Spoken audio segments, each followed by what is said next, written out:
Internet, Eric here. Well, it's still March. As of this recording, tomorrow is St. Patrick's Day, and I have challenged myself this month to watch and review as many of the Leprechaun films as I can fucking stand. And last year I reviewed Leprechaun 1. A few weeks ago I reviewed Leprechaun 2, so we're going to cut to the chase.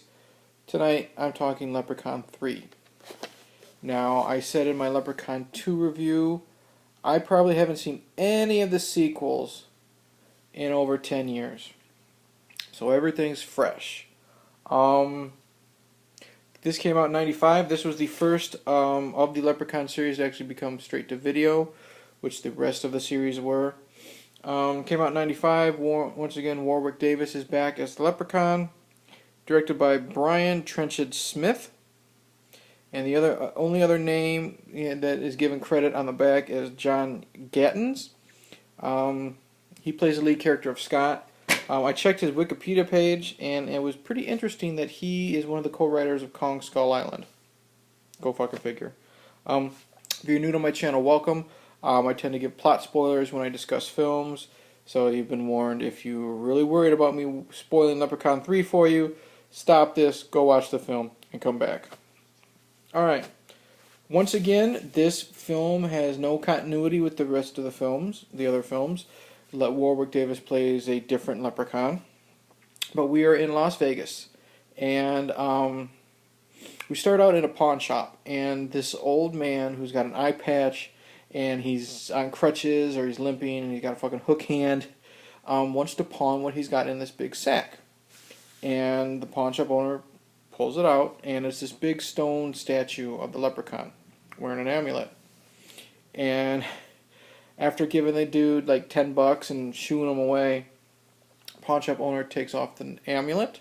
The Leprechaun statue comes to life, and of course the Leprechaun tortures and kills the shop owner. We are intercut between that and meeting Scott. Scott is in Vegas. I don't know if he's just driving through to go to college or visit his parents or something like that. But he meets Tammy. Tammy, her car is broken down on the side of the road. And she is a magician's assistant to the great Fazio, who's this fucking hack magician working at one of the casinos. Picks her up, takes her to work, gets in the casino, loses all of his money, is convinced by the lady working the roulette wheel. Really good, wonderfully played by Caroline Williams from Texas Chainsaw Massacre 2. She played Stretch, the DJ.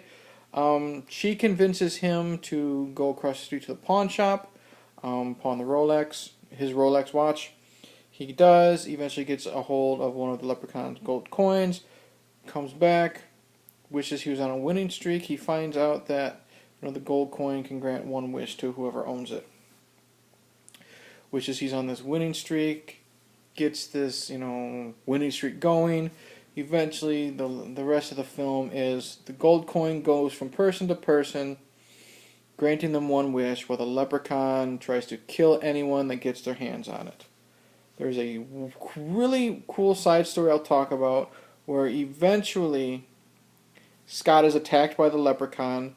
The Leprechaun's blood gets mixed with Scott's blood, and the blood gets in Scott's body, and he starts to change into this human leprechaun hybrid. There you go. Now, what did I think of Leprechaun 3? Honestly, I had a lot of fun with this. Coming off the kind of a dumpy sequel that Leprechaun 2 was, maybe that's why I enjoyed it so much. But here we go. Once again, this definitely is more the comedic route than the first two was. First two had its comedic elements, but it was still trying to be like a goofy but somewhat scary horror film. This is pretty much all comedy for the most part. Warwick Davis once again knocks it out of the park as the Leprechaun. Once again, chews up the fucking scenery. He's back to doing the dirty limericks when he talks. Back to being frightening. And when he's trying to be funny, he's really funny. I really enjoy it. I like it, and a lot of it's just stupid, but it's fun. I mean, this is the third film in the fucking series, so you gotta take it for what it is. He's in Vegas, so of course he meets an Elvis impersonator, and he does like his Elvis impression and stuff like that. Um, but he's really menacing too. What I want to talk about is the scene I mentioned where he's stalking and torturing the pawn shop owner. It's a long drawn out scene because it's intercut with um, we're meeting Scott and Tammy, but he is slowly stalking this pawn shop owner. It's done really well. The gore is good. Like he bites off the man's ear, he bites off the man's toe, um, and he's having fun with him. And you can tell that he's enjoying stalking this guy.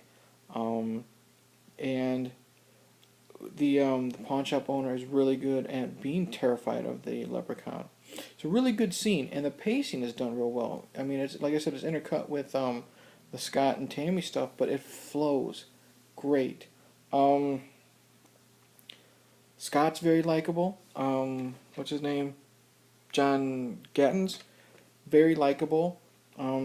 Decent actor for straight to video Leprechaun 3. He's got good chemistry with the actress who plays Tammy. She's decent. She's nothing special, but she's a lot better than the fucking actress from Part 2. She's very likable. She's very sexy. And when she's scared, you believe it for the most part. Caroline Williams as the roulette wheel operator or whatever. She's really good at being kind of manipulative when she's trying to convince Scott to go pawn his watch. She's got really good chemistry with the actor who plays Fazio, the shitty magician. When they find out that the coin is magic, and they're fighting over it, they're scheming to steal it from Scott. Really good chemistry, some good comedic bits there. The actor who plays Fazio is good at being a shitty douchebag. Overall, the acting is really good. Gore, kind of hit and miss. Like I said, I mentioned the pawn shop owner. When his ear is bitten off, his toe is bitten off in a really good effect. I really like that. Other than that, there isn't too much. Well, no, there is. There is some gore. I already mentioned spoilers. You already fucking know. Basically, Caroline Williams is gonna die, and you can fucking tell Fazio is gonna die. Caroline Williams' death. Well, she wishes to be beautiful. You see her. She looks like she's in her fucking 50s. She's got poofy hair, and her boobs are down to like her belly button. She wishes to be young and pretty again. So she's got, she ends up being hot. I don't think she's hot when she changes, but when the leprechaun does her in, let's just say eventually what he does to her causes her to explode in an okay effect. You can tell it's kind of fake because you can see like the fake body fall. Not really that much blood in it, which was disappointing. And I hate her death. I think it's really stupid, even though the only blood we do see is when Warwick hides behind an umbrella. That's funny. Fazio's death makes up for it though. He wishes to be the greatest magician in the world, so he's got a great act at the casino, and the leprechaun catches him, does the whole sawing you in half bit, but he uses a real chainsaw. We got blood gushing out of Fazio's mouth. We got the leprechaun opening the two pieces of the container that he's in, so you see the guts and the insides. That's really good. Although, if Fazio was the greatest magician in the world, why the fuck didn't he wish or do a magic trick just to fucking disappear? Don't know. There's a couple other deaths, like the perverted owner of the casino is killed by we'll just say a naked female robot. that makes no sense, and I'm not going to get into that because that is also very stupid. Um, so there is what little gore there is. Overall, I think is pretty good. Let's talk about the comedy. Like I said, Warwick is funny, chewing up the scenery. Um, I really like the owner of the hotel has got some goons, and after Warwick takes care of the owner of the hotel, he's going to take care of the goons. And after he pulls like the eyeball out of one of them, a really bad effect. He's beating the shit out of the other one with his shillelagh. He reuses the shillelagh a lot. I like where right before he kills him, the guy looks at the leprechaun. He says, "Tell me, what was Judy Garland really like?" And then of course the leprechaun beats the shit out of him. I liked that line. I liked, even though the scene where the the casino owner was making out with this female who turned into a robot, that whole fucking weird ass scene. Well, I'll explain. Okay, he's watching TV. He got the coin, and he wanted to have sex with Tammy. So he wishes to have sex with Tammy. He's about ready to do it. I think Caroline Williams steals the gold coin. Tammy comes out from the spell and leaves. Leprechaun shows up. He's hiding behind the TV. Makes this hot blonde on the TV. Comes out and he's making out with this hot blonde, who then turns into some fucking robot and electrocutes him. Dumb as shit. But speaking of the comedy, what I like, the leprechaun is still in control of the TV. So the leprechaun, and Warwick Davis is great again, is changing from character to character on the television, talking while this is going on. He's like a televangelist, and then he turns into like a fortune teller, like what the fuck was her name, Madame Cleo or whatever it was. And Warwick is just having fun, and I really enjoyed it. Speaking of comedy, another thing I really liked, comedy-wise, was when I mentioned that Scott is starting to change into like a hybrid of him and a leprechaun, because the leprechaun attacks Scott, bites him on the arm, and Scott stabs the leprechaun in the head with a knife, and then the blood spurts out of the forehead and mixes with Scott's blood. So he starts, mutating, and really neat makeup effect.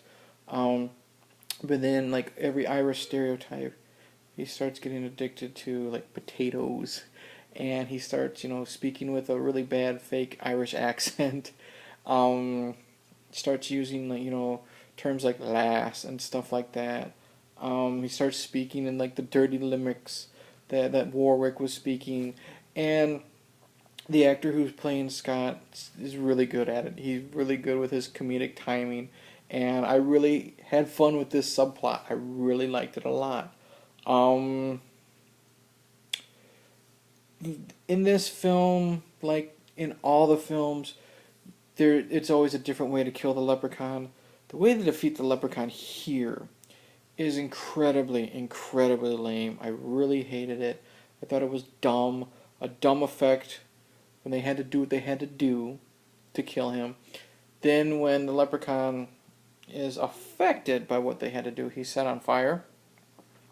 And you see the stunt double, flying through the air on fire, and you can see the wires, and it's just really noticeable and bad.